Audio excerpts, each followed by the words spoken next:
Witam wszystkich serdecznie. Dziś kolejny odcinek z przeglądu zbiorników. Dziś chciałbym Wam pokazać moje glonarium. Mam tutaj w zasadzie tylko glony. No i fajne krewetki Macrobrachium species. Oprócz tego Amano. No i fajne stado gupików El Tigre. Piękne gupole. Zobaczcie, jak one są kolorowe. To zdecydowanie najfajniejsza forma tych dzikich gupików. No i mają ten plus, że tak bardzo nie uciekają jak inne formy. Czemu tu są same glony? Zobaczcie. Same gloniszcza. To ze względu na bardzo twardą wodę, którą tutaj mam. Akwarium jest zbudowane z wapienia rafowego. W podłożu jest piasek wapienny, tak zwany oolit. No i w związku z tym jest tu ponad 1500 ppm. Ja daję 2 gramy soli na litr wody. Oprócz tego, no wiadomo, ten wapień rafowy i oolit się rozpuszczają. Dodatkowo jeszcze wzmacniam specjalnymi solami dla krewetek Caridinia Sulawesi. Teraz Wam pokażę. To jest coś takiego. Sulawesi Salt. Ta sól podnosi GH i KH. Fajna sprawa, powiem Wam. Dobrze się na tym boosterze rozwijają ryby żyworodne. No i jak widać, moje krewetki dość dobrze wyglądają. To oczywiście jest pan bardzo charakterystyczny, z wielkimi szczypcami. On tam sobie łazi teraz ze swojej nory. Ale też bardzo dobrze rozwijają się moje Amano, które mam już od lat. No, woda jest za mało słona, żeby się mogły te Amano tu rozmnażać, ale bardzo dobrze egzystują. To, czym się zażera tutaj towarzystwo, to takie kulki z much sery, zaraz pokażę też. Tak wygląda ten pokarm. Granulki z insektów. No i trzeba przyznać, że naprawdę ten pokarm robi robotę. Absolutnie wszystkie ryby karmię tym. Można dostać też w płatkach właśnie ten pokarm z much. W zależności od ryb daję albo płatki, albo właśnie granulat. No tutaj w przypadku, że są krewetki, no to daję granulat, a gupiki i tak sobie to wyjedzą. Momentu, muszę tylko odłożyć sobie ten pojemnik. Jestem z powrotem. Gupiki El Tigre pochodzą z rzeki El Tigre, dlatego tak się nazywają. Rzeka El Tigre jest w Wenezueli. Wenezuela to zagłębie gupikowe. Najpiękniejsze gupiki pochodzą właśnie z Wenezueli. Niestety no, ciężko tam pojechać, bo dość niebezpiecznie jest. Ale można chociaż gupiki mieć stamtąd. Mam właśnie te El Tigre, mam też Riotefe, Champoma 31, 42. No i to tyle. Trudno zdobyć dzikie gupiki. Jest to wyzwanie dla akwarysty. Od lat szukam i udało mi się tylko te 4 formy znaleźć. No ta tutaj na załączonym obrazku jest najbardziej popularna. O, teraz widać dobrze ich kolory. Czasami mój aparat płata figle, ale w tą dobrą stronę. Nic tutaj nie robiłem dodatkowo, żeby wzmocnić te kolory. One po prostu takie są ładne. Każdemu bym chętnie polecił te ryby. Naprawdę są świetne. Słyszałem też, że samice tych gupików powinny mieć czarną plamkę na płetwie grzbietowej. Moje ryby są takie od początku. Być może tak jest, trudno mi stwierdzić. Takie informacje dostawałem. może po prostu mam taki szczep tych ryb, natomiast samce wyglądają prawidłowo. Czasami wśród tych ryb wyskakują różne ciekawe mutacje. Tutaj widzimy na przykład leucystyczną samicę. Leucyzm to forma bielactwa w odróżnieniu, gdzie ona jest? W odróżnieniu od albinosów ryby leucystyczne mają czarne oczy. Samce są szczególnie ładne, ponieważ są pozbawione tylko melaniny, w związku z czym ta zielona i czerwona barwa jest szczególnie silnie widoczna.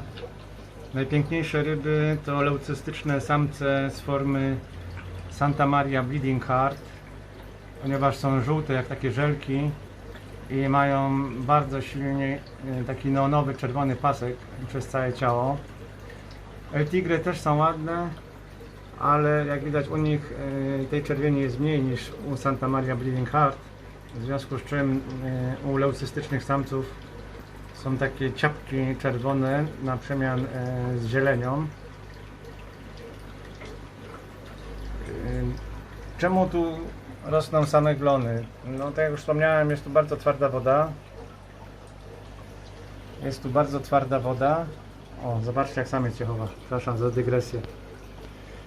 Jest tu bardzo twarda woda, no i nic nie chce rosnąć poza glonami. Próbowałem tu swego czasu Sagittarię osiedlić, ale ona rachitycznie bardzo rośnie. Tutaj mamy samicę. Widać jaja u niej. O. Tam pod spodem powinny być jaja. Teraz może tak dobrze tego nie widać. Samica jest mniejsza od samca, no i ma mniejsze te szczypce. To bardzo charakterystyczne jest. To terytorialne krewetki. Samiec nie akceptuje innych samców, co jest problemem w akwarium, bo no po prostu zabijają się te samce nawzajem. Na dłuższą metę nie da się dwóch samców utrzymać. I to jest cecha charakterystyczna wszystkich krewetek macrobrachium. Także no, chcąc je mieć w większej ilości, chcąc je w większej ilości rozmnażać, musimy mieć więcej akwariów. No i młode samce trzeba przenosić, zanim zostaną zatłuczone przez tego samca alfa. O, tam mam u góry na przykład bardzo ładną Amano, ale niestety teraz jak nakarmiłem, to zrobiły się babrochy. Ta karma dość szybko się rozpada na takie babroszki, no i nim ryby i krewetki to wyjedzą, no to niestety no woda jest troszkę zamulona.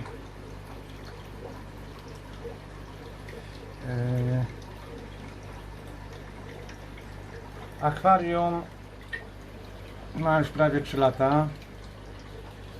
Na początkowym okresie miałem tutaj babki i ze względu na te babki właśnie był plan dość mocnego zatwardzenia wody. Te babki to były Brachygobius doriae, czyli babka złota. No, co do tych babek złotych, to są dość problematyczne pod tym względem, że jest około 10 gatunków bardzo podobnych do siebie. W handlu są sprzedawane zazwyczaj pod jedną nazwą, babki złotej. Natomiast te gatunki różnią się, jeżeli chodzi o habitat i wymagania. No ja zbudowałem akwarium pod tą Brachygobius doriae, ale niestety nie udało mi się ich rozmnożyć tutaj, pomimo tego, że miały słoną wodę. One potrzebują takich warunków brachicznych, czyli miejsca, gdzie słodka woda łączy się ze słoną wodą, takich jak estuaria albo delta rzeki. No i ze względu na słonawość tej wody, no, rośliny nie rosną w takim środowisku za chętnie, bo z jednej strony nie jest to woda słona morska, żeby można było posadzić algi morskie, a z drugiej strony jest za słono, za twardo, żeby inne rośliny mogły rosnąć, natomiast gloniszcza bardzo dobrze się rozwijają w takich warunkach. No i to jest porost 3 lat. Problematyczne są z jednego względu tylko, są niezwykle delikatne. O, jest jama, no była. No i wszelkie babrochy, które trafią w te glony, są nie do usunięcia, bo jeżeli będziecie chcieli wężykiem usunąć to, no to usuniecie też te glony. Ja bym tego nie chciał. No ale trzeba przyznać, że w tych warunkach no, głupole się rozwijają naprawdę świetnie w takiej słonawej, bardzo twardej wodzie. GH tutaj jest spokojnie 30. KH myślę, że około 15 jak nic, jak nie więcej. No ale widać, że naprawdę ryby dobrze wyglądają. Tutaj nie grozi im żadna pleśniawka. Generalnie rzecz biorąc, nigdy nie widzę, żeby tutaj ryby chorowały. No tylko, że nie można sobie posadzić roślinek normalnych. Ale mimo wszystko uważam, że akwarium jest dobre. No i najważniejsze, że dobrze rozwijają się zarówno krewetki, jak i ryby. Naprawdę fajne mono mi tu urosły, duże, wielkie. No i ta krewetka jest tutaj od samego początku, jak założyłem akwarium.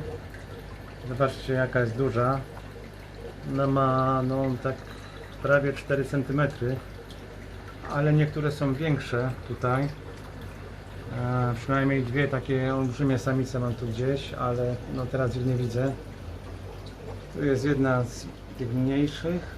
Gdzie ona jest? Tu. No, ale te mniejsze to są też takie 3 cm. Znowu mają makrobrachium. One w takich warunkach bez problemu się rozmnażają, więc nie trzeba nic robić. Co jakiś czas są młode. No i oczywiście wszystkie te dziury, które tutaj widzicie w glonach, niestety skupiam się aparat na głupikach, wszystkie te dziury, które tutaj widzicie, prowadzą do różnych jaskiń, które są tutaj. Tak samo jest tutaj taka dziura. To są miejsca, gdzie mieszkają te krewetki makrobrachium. One cały czas dbają o to, żeby ten otwór do dziupli był dostępny. No a wszystkie inne zakamary są zarośnięte, jak widzicie. Muszę przyznać, że to jest jedno z moich ulubionych akwariów. Nie wszystkim się na pewno będzie to podobać, ale mnie się bardzo podoba. No i tak de facto to jest jedyne moje akwarium, które było całkowicie zarośnięte przez glony i tylko na glony nastawione, więc też jest to jakaś tam odmiana. Och, tam widać też krewetkę. Tak. Samice dość swobodnie mogą bytować ze swoim samcem. Jedynie w przypadku, kiedy jest głodny, no to przegania je od jakichś smaczniejszych kąsków. Co do tego glona, to jeszcze chciałem Wam powiedzieć, zauważcie, że praktycznie tylko ten glon tutaj występuje. Jest trochę tych takich glonów pędzerkowatych, ale tylko na Sagittarii. To z tego względu, że no, pomimo tego, że nie wymarła całkowicie, no to nie chce rosnąć, tak ledwo dyszy, no i przez to jest atakowana przez te glony. Natomiast te drugie glony, oczywiście nie wiem co to za glony, no rosną sobie. Fajne jest to, że tworzą takie poduszki. Na pewno nie jest to gałęzatka, to jest 100%. Po prostu jakieś glony, którym spasowały takie warunki, no i skolonizowały całe akwarium. Tutaj jeszcze można zobaczyć resztkę tych wapieni rapowych. Rozgadałem się na temat tego glonarium. Widzę, że już jest prawie 15 minut. To będzie wszystko na dzisiaj, moi drodzy. Nie bójcie się glonów. Glony są fajne.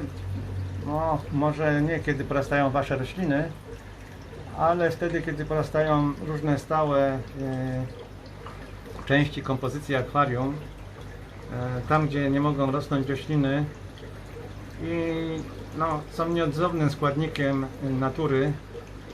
Już wielokrotnie wspominałem, że no, dobrym akwarium, naturalnym takim akwarium dla ryb musi być trochę glonów, bo tak samo w naturze występują te glony tam, gdzie te ryby żyją.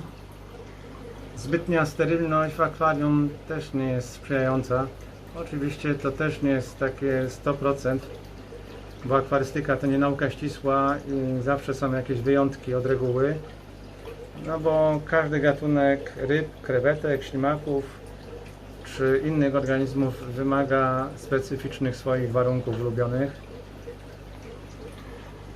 Pozdrawiam i zapraszam do kolejnego filmu. Cześć!